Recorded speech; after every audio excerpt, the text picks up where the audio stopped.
বৈশাখ উদযাপনকে রঙিন করতে ঢাকা বিশ্ববিদ্যালয়ের চারুকলা অনুষদে জমে উঠেছে বাংলা বর্ষবরণের প্রস্তুতি। পহেলা বৈশাখ উৎসবের রূপকে ফুটিয়ে তুলতে শোভাযাত্রার জন্য তৈরি হচ্ছে বর্ণিল মুখোশ, রঙিন মোটিভ আর বিশাল আকৃতির কাঠামো।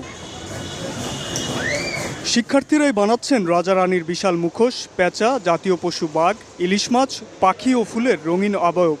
এসব কাজে ব্যবহার হচ্ছে বাঁশ, কাঠ এবং কাগজ। এর মাধ্যমে ইতিহাস ও ঐতিহ্যের পাশাপাশি তুলে ধরা হবে গ্রাম বাংলার চিরায়ত সংস্কৃতি। উঠে আসবে সমৃদ্ধির পথে এগিয়ে চলা বাংলাদেশের প্রতিচ্ছবিও। অনেকটাই শেষের দিকে, আর মাত্র 2 দিন বাকি বর্ষবরণ আমাদের আনন্দ শোভাযাত্রার। তো সব মিলিয়ে প্রস্তুতি ভালো। কিছু পটচিত্র আছে বড় বড় কাপড়ে করা, বনবিবির, আকবরের আর বিভিন্ন রকমের রূপকথার, পেঁচা, পাখি, তারপর আমাদের স্যারদের